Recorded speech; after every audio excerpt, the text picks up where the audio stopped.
Welcome back to the Whiskey's Grill and Bar post-game show. Doug Raftery here with our Marshfield Clinic Player of the Night in Will Fadness.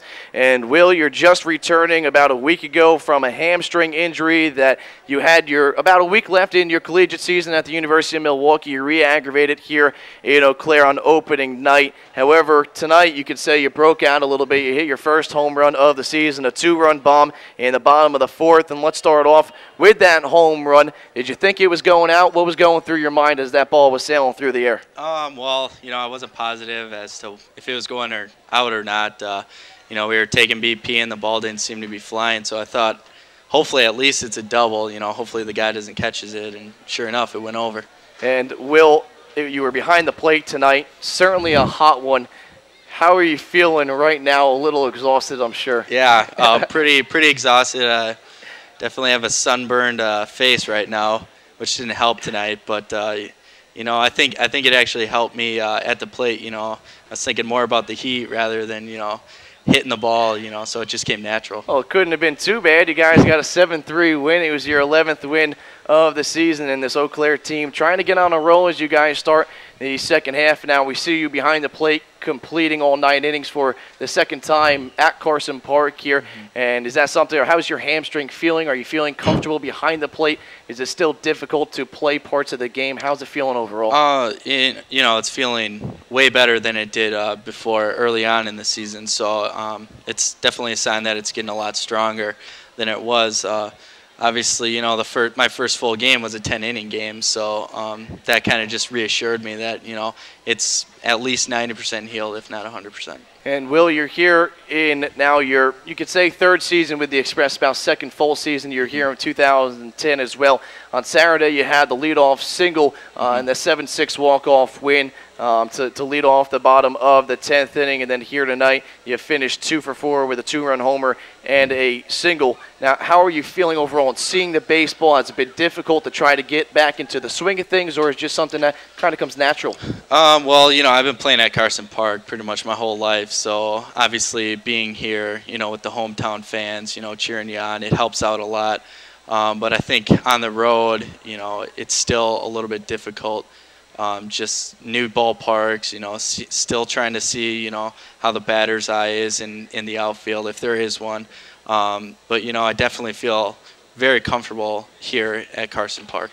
And with this being your second full season, how does that experience in 2010 help a player like you or anyone, like a Josh Shefford, a Ty Forney?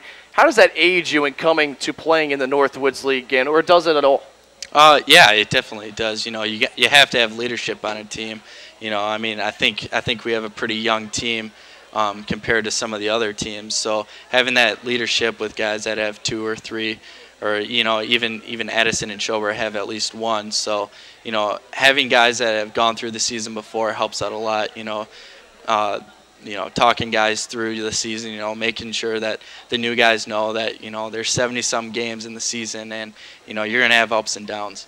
And Will, here tomorrow now, 4th of July, always a packed house here at Carson Park. And this fan base here, just a few people that are still here tonight, have still come out, support you guys, even though you guys are now 11 games under 500. How much does fan support mean to you guys? And you talked a little bit about the fans, but how much adrenaline does it really give you, especially on a night like tomorrow?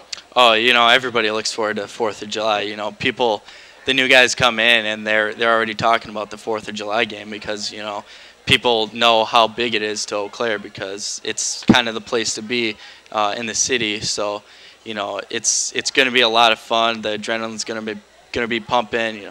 We average probably right around 2,000, but tomorrow hopefully we get 5,000 plus. So, it's going to be a lot of fun, and hopefully we can pull out a win. Behind the plate tonight, Will, you called a great game with Sean Renzi. Didn't maybe have the control that he wanted. However, what was the game plan with Sean kind of coming into the game, and even with your relievers in Kai Winter and Tony Vaca? Is that something where you sit down with especially Sean before the game and chat a little bit about what kind of game plan you're going to take from first pitch to when he leaves? Yeah, me and Sean discussed, what he kind of does, it being my first time catching him. So, we talk about it beforehand, and, I think the relievers kind of trust me because I see the guys, through the opponents through probably 6 innings, and you get a feel for what guys can hit, what guys want to hit, and what guys can't hit. So I think the relievers trust me, but I definitely talk with the starting pitcher about what his game plan, what he wants to throw is.